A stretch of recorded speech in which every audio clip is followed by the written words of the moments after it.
እግዚአብሔር ይመስገን እግዚአብሔር ይመስገን ናብዘይ ዘብፅሓና ነዘይ ዘርኣየና እግዚአብሔር ይመስገን ናብዘይ ዘብፅሓና ናዘይ ዘርኣኻና እግዚአብሔር ይመስገን። ሰላም ሰላም ሰላምታ ይረሳዕኹን ኣብ መላእ ኩርናዓቲ ዓለም ትርከቡ ተኸታተልቲ ናይዚ መደብ ከመይ ቀኒኹም እንኳዕ ብድሓን መጻኹም እናበልኩ ሎማዓንቲ ድማ ከምቲ ልሙድ ብዛዕባ ኣብ ዓዲ ዓረብ እንሰርሕ እያ ክትኮን ክቡራት ቤተሰበይ ከም ዝፍለጥ ብጣዕሚ ሓያል ስራሕ ከም ዝነበርና ኣብ መላእ ዓረብ ሃገር ዘለና ኩሉ ሰብ ዝፈልጦ እዩ። ያው በተለይ ድማ ነፃነት ዘይብሉ ብጣዕሚ ሓያል ስራሕ ዝበሃል ያው ኣብ ስዑዲ ዓረብ እዩ። ኣብ ካልኦት እውን ክህሉ ይኽእል እዩ፣ ግን ብነፃነት ኣንፃር ተመፂና ኣብ ስዑዲ ምንም ዓይነት ነፃነት ዘይብሉ ካብ ገዛ ዘይትወፅእ ጥሙዓየር ዘይትረኽበሉ ማንም ሰብ ክትዕልሎ ደሊኻ ወይ ከዓ ትረኽቦ ደሊኻ ዘይትረኽበሉ ዓዲ ካብ ዝበሃል ሓደ ዓዲ ዓረብ እዩ፣ ኣብ ስዑዲ ዓረብ እዩ ማለት እዩ። እና በዚ ኣጋጣሚ ንኩላትክን ደቂ ኣንስትዮ ደቂ ህዋነይ እንኳዕ ብሰላም ኣፈፀመክን እንኳዕ ብሰላም ኣፈፀመና። ብሓቂ ጠንካራታት ደቂ ኣንስትዮ ኢኽን ሓያል ስራሕ እዩ መቸስ ለይጀመሮ ቀሊል ክመስሎ ይኽእል እዩ፣ ልጀመሮ ግን ብጣዕሚ ከቢድ እዩ። ግን እግዚአብሔር ኣምላክ ንዝሓዘ ድማ ቀሊል እዩ። ድኹማት ስለ ዝኾና ስጋ ልበስ ስለ ዝኾና ኢና ደኣ ከቢድ ንብሎ ኣለና እምበይ ሙሉእ ዓይኒ ብርኪ ተይብካ ሙሉእ ፀጋ ጥዕና ተይብካ ካብዚ ዝዓቢ በረኸት የለን። ስራሕ ያው የድክም እንድዩ፣ ግን ከዓ ስራሕ ውዒልካ ሻውር ጌርካ ሕልፍ ኢልካ ክትድቅስ ከለኻ ከዓ ተመስገን ትብል። ተመስገን ፈጣሪ ብሰላም ውዒልካ ብሰላም ክትሕድረን ድማ ቅዱስ ፍቓድካ ይኹን ናበልና ሓሊፍናዮ ማለት እዩ። ስለዚ ክቡራት ኣሕዋተይ ከመይ ኣሕሊፍክኖ ብድጋሜ እንኳዕ ፈፀመና ናበልኩ እየ። ያው ጎና ጎኒ እውን ናይ ባዕልና ፆም ኣሎ ብሰላም ብጥዕና ብደስታ ከምዚ ሕዚ ናይዚ ስራሕና ናይ ዓረብ ፆም ተፈፂሙ እኒኦ ናትና ድማ ብከምዚ ሰላም ክፍፀመልና ትምኒተይ እዩ ክቡራት ቤተሰበይ። እና ከመይ ኣሕሊፍክኖ ሓቅር ምዝራብ ብወገነይ ብጣዕሚ ከቢድ ነይሩ ኣብ ትሕቲ ፈጣሪ ስለ ዝኾነ እምበር ፅሬቲ ምግቢ ክትሰርሕ ንእሽተን ክብድ ይብል እዩ። ግዜ የብልኻን ትዋና 24 ሰዓት ሂቡና እግዚአብሔር ኣምላክ ካብተን 24 ሰዓት ንእሽተን ኣብራኽካ ዓፂፍካ ተዕርፈሉ ግዜ የለን። እታ ሰዓት ድቃስካ ተኣክል ተላ እውን ብጉያ ከይድካ ኢኻ ናብታ መደቀሲ ኢኻ ትድርባ ማለት እዩና ደቂ ህዋነይ ፍትሕ በላ። ያው ብሓይልና ዘይኮነ ብሓይሊ ፈጣሪ ከም ዝሓለፍናዮ ኣብ ግምት ውሽጥና ኣተና ኢና።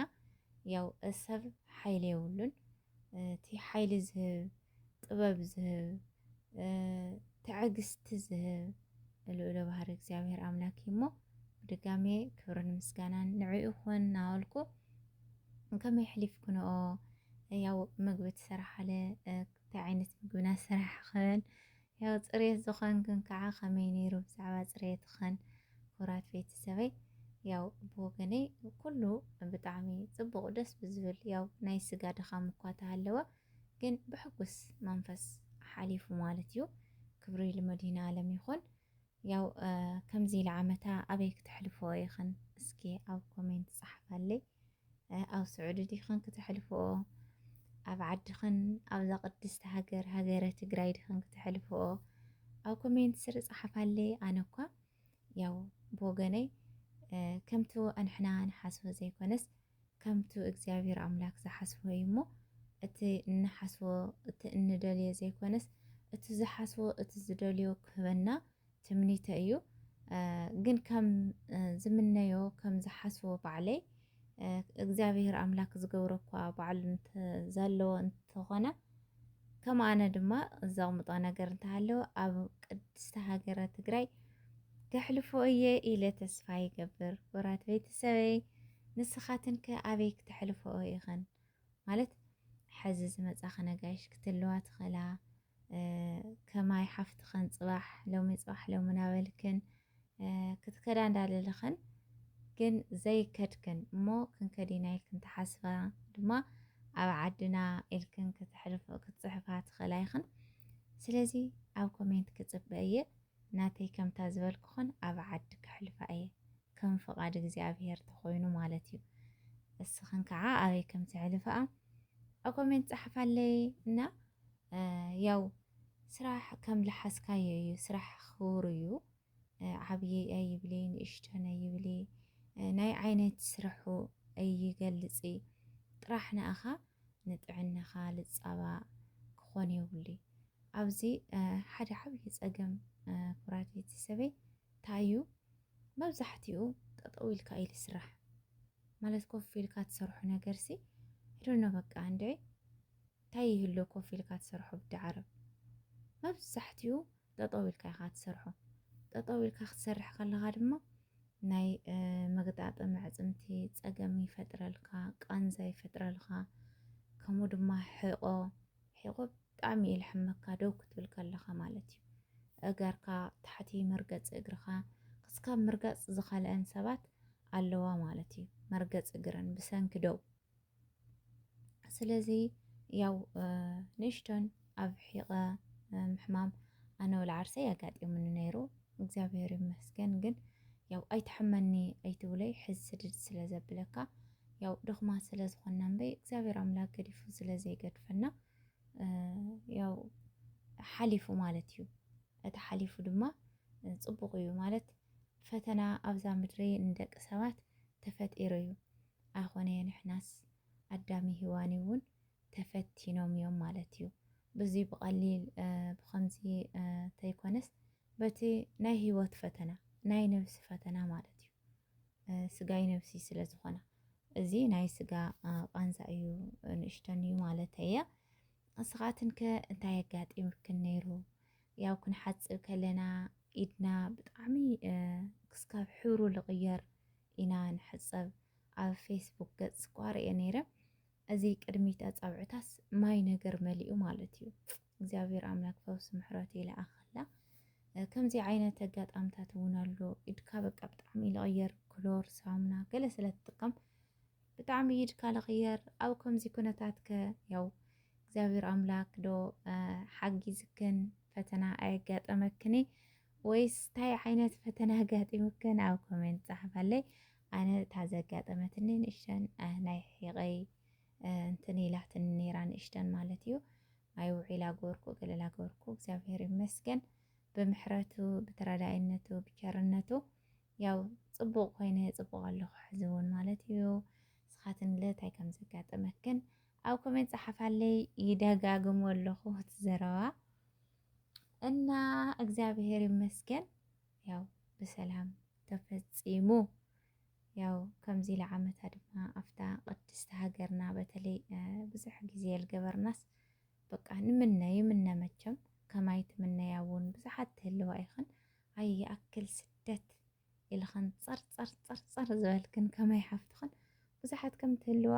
ኣይጠራጠረን ስለዚ ያው ብሓይሊ ፈጣሪ ኣሕሊፍና የለና ከምዚ ኢሉ ብደስ ዝብል መልክዕ ብዘይ ምንም ምጉስቓል ሓሊፉ ለግዚኡ እዩ እምበይ ንሕዝስ ያው ጽቡቕ እዩ በተለይ ድማ ደሞዝ ንእሽተን ስለተወሰኽ ደሞዝና ክንወሃብ ተለና ኩሉ ነገር ኢና ንርስዖ መቸም ደቂ ሔዋነይ እዚኣ ሓቂ እያ ሓቂ ተኾይና ሓቂ እያ በላኒ ያው ደሞዝ ክሻው ትወሃብ ግን ሃይ የውለለኻ ከነገር ኣይኽእል ማለት እዩ ንሓሊፉ እግዚአብሔር ይመስገን እግዚአብሔር ይመስገን እግዚአብሔር ይመስገን ናብዘይ ዘብጽሓና ነዘይ ዘራየና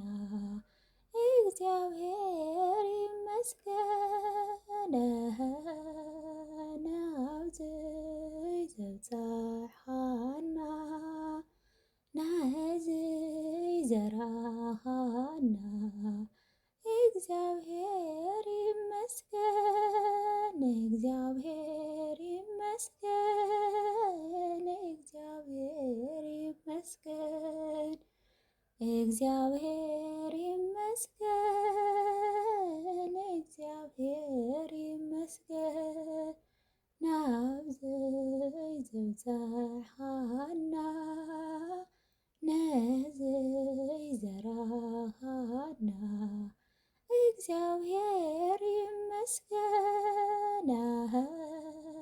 ናብዘይ ዘብፅሓና ነዘይ ዘራኻና እግዚአብሔር ይመስገን እግዚአብሔር ይመስገን እግዚአብሔር ይመስገን እግዚአብሔር ይመስገን እግዚአብሔር ይመስገን ናብዘይ ዘብፅሓና ነዘይ ዘራኻና እግዚአብሔር ይመስገን ናብዘይ ዘብፅሓና ነዘይ ዘራኻና እግዚአብሔር ይመስገን። አሜን። ስለ መዝሙሩ ናይ መዝሙር በዓል ዋና ዝኸበረን ዝተመስገነን ይኹን። አሜን። ክቡራት ቤተሰበይ እግዚአብሔር ይመስገን ብሓቂ ነነዛ ሰዓት እዚኣ ባሪኹ ዝሃበና እግዚአብሔር ኣምላክ ክብርን ምስጋናን ንዑ ይብፅሓዮ። ተመስገን ክንብል ከለና ብዙሕ ነገር ኢና ንረክብ። እቲ ሓደ እቲ ዝዓበየ ናይ ሕሊና ዓረፍቲ ውሽጣዊ ሰላም ተመስገን። ክንላዓል ተመስገን፣ ክንድቅስ ተመስገን፣ ክንበልዕ ተመስገን፣ ክንሰርሕ ተመስገን፣ ኣብ ኩሉ ቦታ ተመስገን ክንብል ከለና በእውነት ካማይ ዶ ትኾኑ ክቡራት ቤተሰበይ ተመስገን ትብል ተመስገን መድሂና ዓለም ክብል ከለኹ ዝኾነ ካብ ውሽጠይ ልስምዐኒ ካብ ውሽጠይ ማለት እዩ ልስምዐኒ ደስታ ኣሎ። ንሓቀ እየ ከምዚ ዓይነት ስምዒት ትስምዐኩም ኣሕዋት ትልኡ ኢለ ተስፋ ይግብር። እንድሕን ኣብ ምፅፃር ኣብ ስእልካ ሽቐልቐል እንድሕን ኮይንና ከዓ ካብ ውሽጥና ልምንጭ ጓህ ኣሎ። ስለዚ ካብ ክልቲኡ መኒኡ ትለኣና ልጠቕመና ኢልና ትልጠቕመና ክንወስድ ይግባአና። ስለዚ ኩሉ ግዜ መመስገንቲ ክንኮን እኒአና። መመስገንቲ ክንኮን ድማ እግዚአብሔር ኣምላክ ይደግፈና።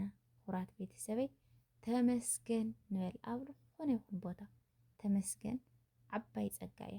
ተመስገን ትብል ቃልስ እተን ፊደላት እየን ውሕዳት እምበይ እቲ ሓሳባ እቲ ተግባራ እተባና ዘለዋ ዕረፍቲ ብጣዕሚ ብጣዕሚ ካብ ነግረኩም ንላዕሊ ሰፊሕ እዩ ማለት እዩ። ስለዚ ኩሉ ግዜ መመስገንቲ ንኹን። ኣብ ምስገና ዘሎ መኽሰብ ክትርእይዎ ኢኹም ቅመስዎ። ተመስገን ዘይብል ሰብ እኳ ኣይክህሉይ። ምናልባት ያው ተመስገን ንምባል እውን ሓይሊ የድለካ እዩ። እግዚአብሔር ኣምላክ ሓይሊ ክበካ ንዕኡ ምምሕፃን ሓደ ኣገዳሲ ነገር እዩ።